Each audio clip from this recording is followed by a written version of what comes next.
Friday. Hi. I'm filming like this because my bookshelves are a mess. Also, all those books that are missing I'm using to stack up my camera. Hello. I really hope my brother doesn't talk too loud. This is going to be my favorites of 2022 video, which I can't believe we're here. We're already in 2023. It is January 1st when I'm filming this, because I didn't want to film this during 2022, because, like, when people post their, like, favorites of 2022 at the beginning of December, I'm like, wait, we still have a whole month left.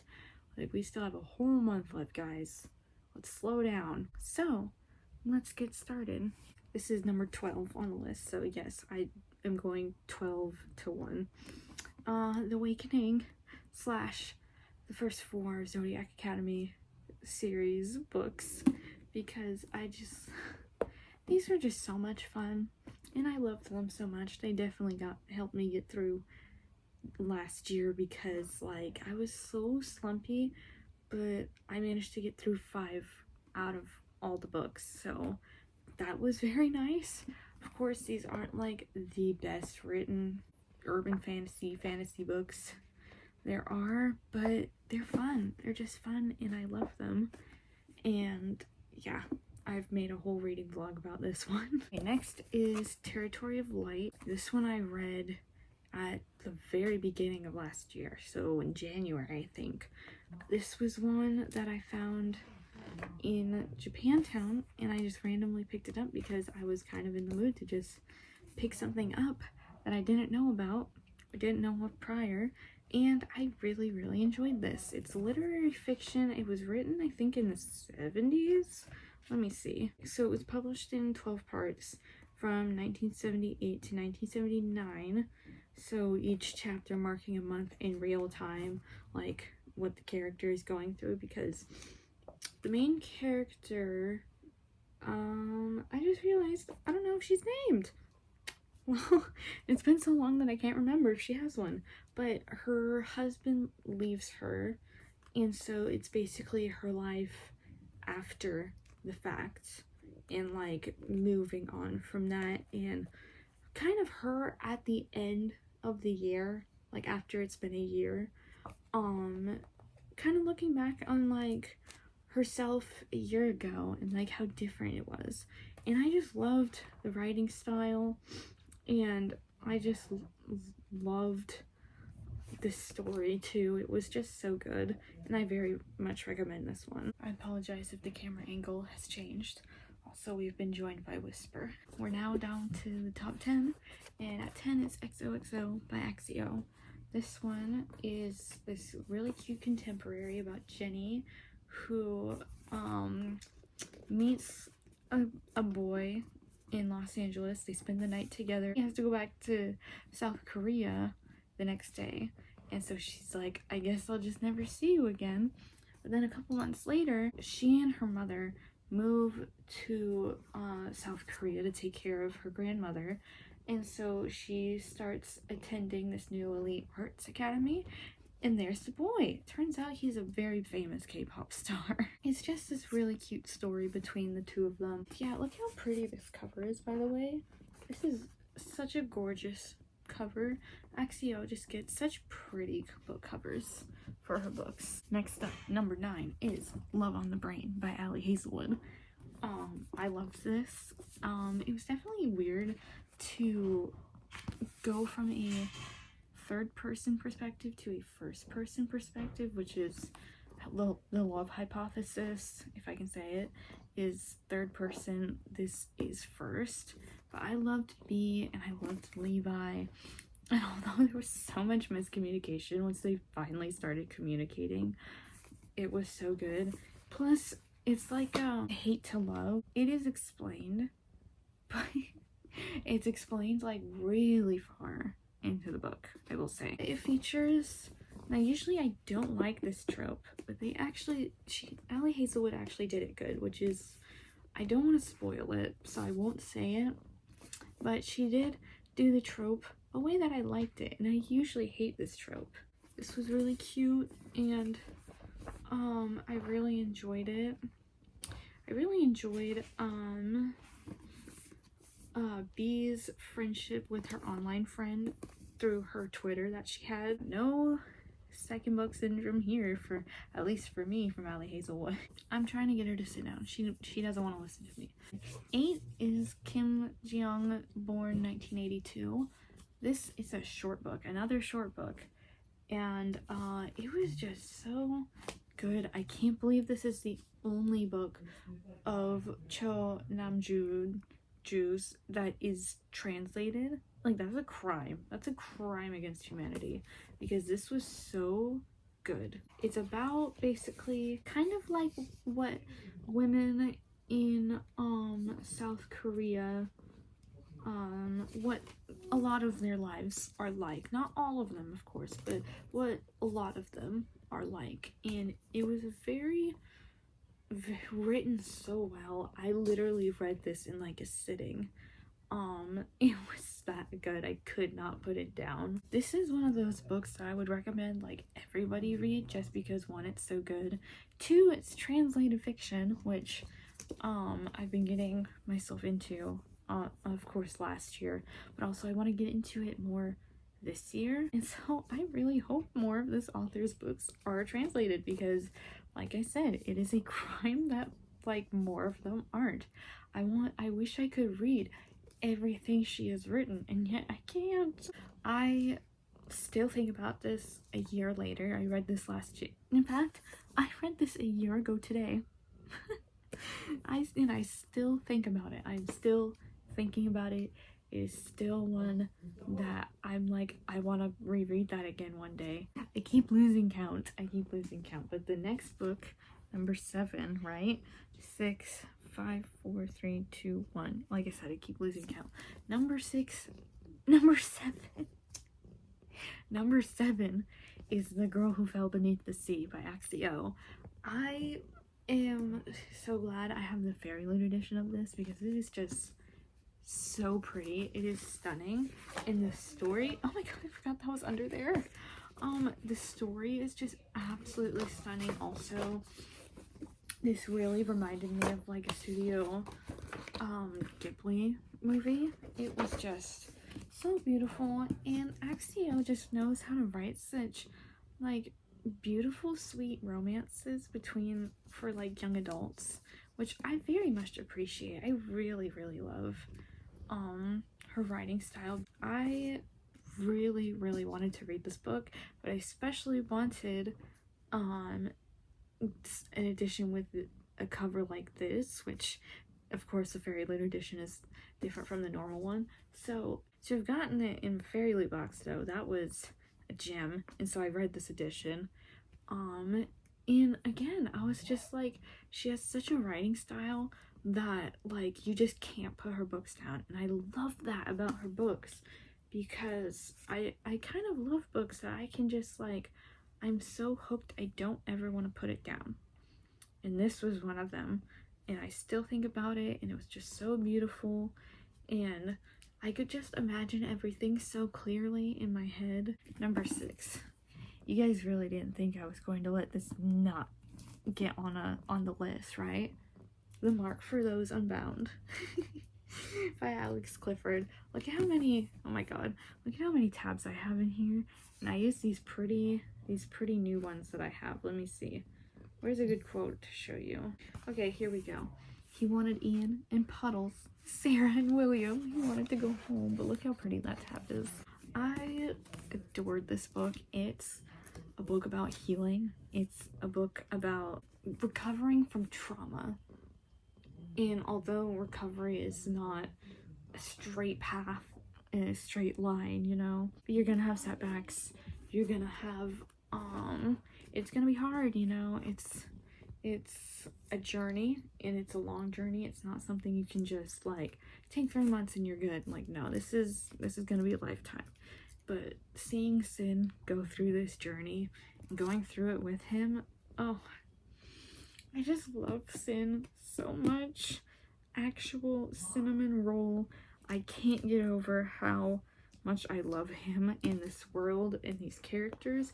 And I just absolutely love Moira. Oh my god, I just love them together. They were such a good duo. I still love this meme that I made. I want to print it out and put it in my copy because I love it so much.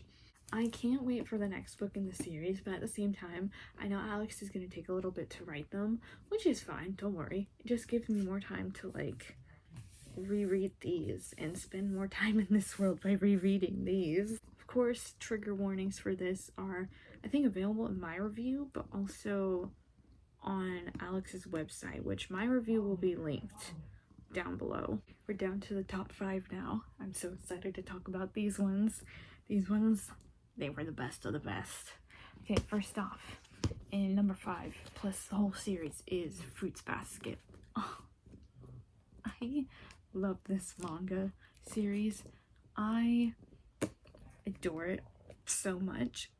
This is the first manga series I've read in completion, so maybe I'm a bit biased because it's the first one, but I love the series, and I love the anime, the 2019 one they made. And I'm so happy I have these editions because these are the editions you can't get anymore. My boyfriend had 1, 2, and then 4 to 6. So I just recently got 3.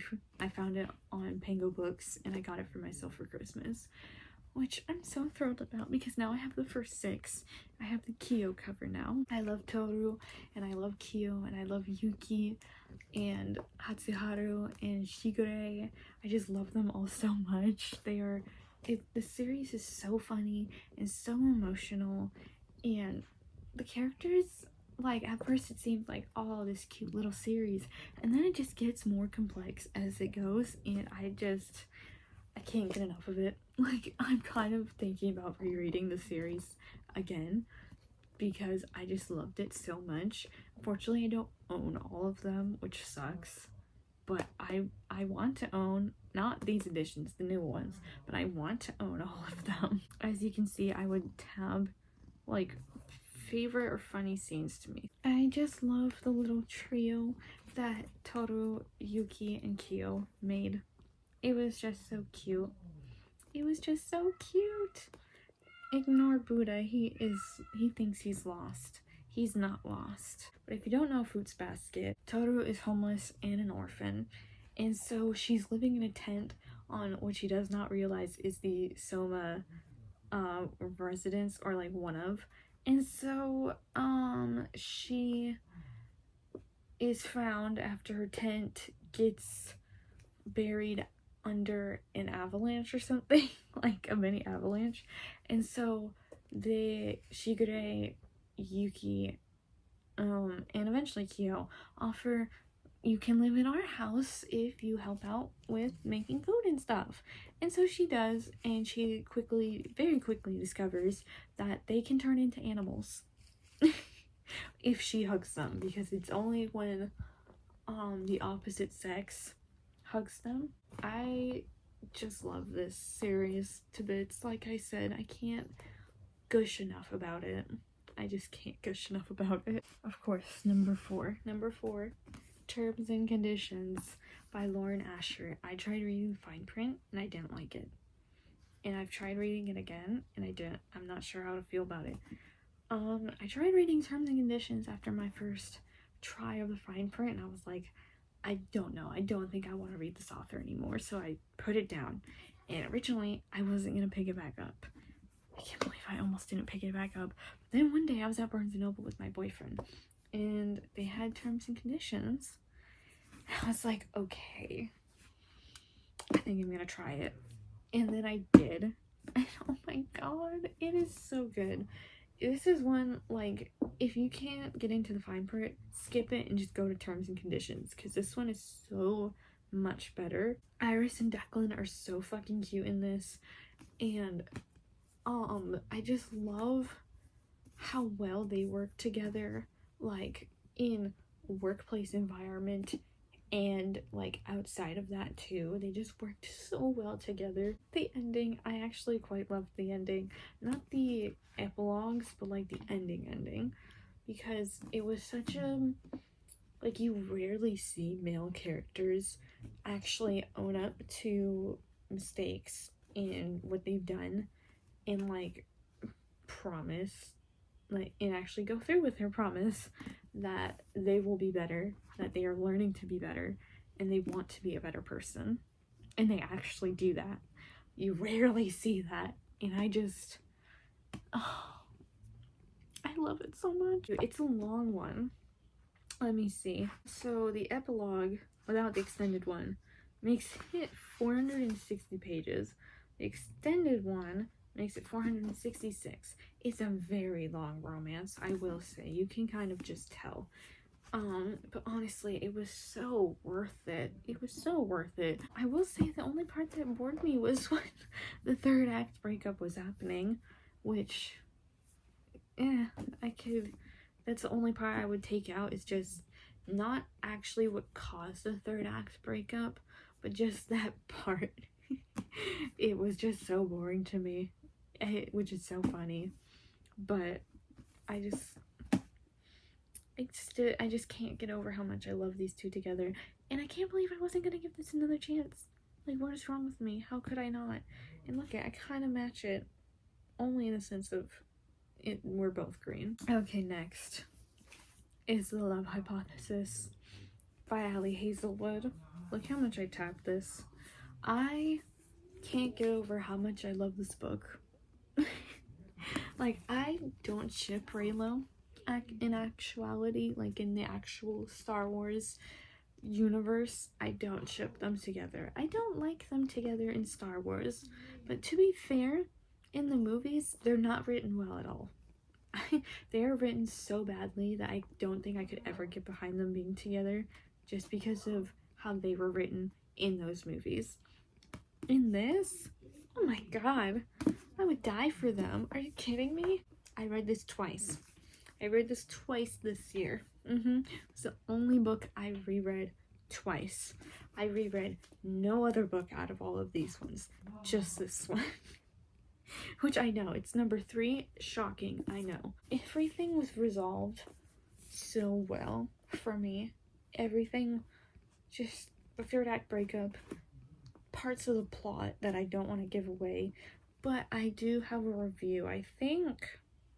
Yes, I should have a review, and it should feature a trigger warning, because there is a trigger warning for one aspect of this book, but it's not anything that the love interest does. I would die for them. I feel like from Inside Out, the imaginary boyfriend, I would die for Riley. I would die for The Love Hypothesis. Okay, and now we are at the final 2. So, this book I read in January. It was supposed to come out in May, and then it got pushed back to June, and I was so devastated because I wanted a physical copy of it so bad. And like look at the annotations I made on this. There's so many annotations. But that is Juniper Thorn by Ava Reed. I don't think I can properly express absolutely how much I love this book, because I read it on Kindle, of course, because it was an e-arc. I got it from NetGalley. I just requested it for, like, why the fuck not? Because, like, highly doubt I'll get it. And then I got an email that was like, oh, enjoy your arc. And so when I went and checked, I was like, I actually got it. Well, shit. I guess I'll read it now. And it was, like, from the first page. I think I even have it annotated. The first paragraph, I was like, oh my god, I am addicted to this book. And it's only the first paragraph. Ava Reed's writing style, and this is just absolutely gorgeous. I could not get over my love of Marlington. This whole book, I just loved her to bits. As soon as she was on page, I loved her. I would do anything for Marlington. Just Marlington's tale of survival also. It's harrowing at some points. There is a lot of triggers for this one also. This book is not for the faint of heart, I would say, because there is some gore in this book, which it made me cringe, but I wasn't gonna throw up because, like, I've tried to explain this to my boyfriend. I'm like, if I'm reading it, I can just block it out, but if I'm watching it, I can't. like, I can hear it then, you know? I tried reading The Wolf and the Woodsman, and I did not enjoy it nearly as much as Juniper and Thorn. This book, oh my god. There's just something about this book that just spoke so deeply to me. And look at her. I love her. Yeah, something about this book just spoke so deeply to me. Like the dark fairy tale aspects and her story of survival and the romance that she gets to have. I just love it so much. I love it all. This is a book that's not for everyone, unfortunately, but and not for the faint of heart either, but I still recommend you try reading it. Ignore Eva. I still recommend you try reading it because it is just so good. It is just so good. And so this book was my last read of the year. It's a very random one. I have not read historical fiction in a very long time. A very long time. So I saw this at the thrift store. I saw this copy specifically, but I see this at the thrift store all the time, and I see people talking about it all the time online. I tried reading it when I was 15. Thank God I didn't, actually, because I would not have appreciated it as much as I did now reading it as an adult. This book is beautiful, devastating. It's a book everyone should read, and that is All the Light We Cannot See by Anthony Doerr. I can't get over this book. I don't think I ever will get over this book. It was the last book I read of 2022. I randomly picked it up at the thrift store. So what happened was I saw it at Savers, my local thrift store, and I was like, I don't know, it's historical fiction, it's long. I don't know if I'll like it. It takes place during World War II. I don't know. And so I put it down, but I could not stop thinking about it. And so I was like, okay, I'm gonna go back, and if it's still there, I have to read it. If it's not, I'll try reading it another way maybe, or I'll just have to get over it. Thank God it was still there, because that I read the first page and it hooked me so hard. When I read this book, I literally couldn't put it down. Like when I actually was like reading it, I couldn't put it down. It was so good. Like I said, it's devastating, it's beautiful, it's so moving, and these characters, I'm so attached to Marie-Laure and Warner, Uncle Etienne and Madame Manec. Man, I can't remember her father's name, but all of these characters are our main characters. I just loved so much. Frederick's story is absolutely devastating. I did not expect the ending that came either. I definitely did not expect it to end like that. I definitely did not expect to love this book as much as I did. I expected it to be at least a very high 4-star, you know, would be good, and I would keep it, but it wasn't gonna like change my life. No, it changed my life. It kicked down the doors and it changed my life. I'm gonna hold this as I finish the video.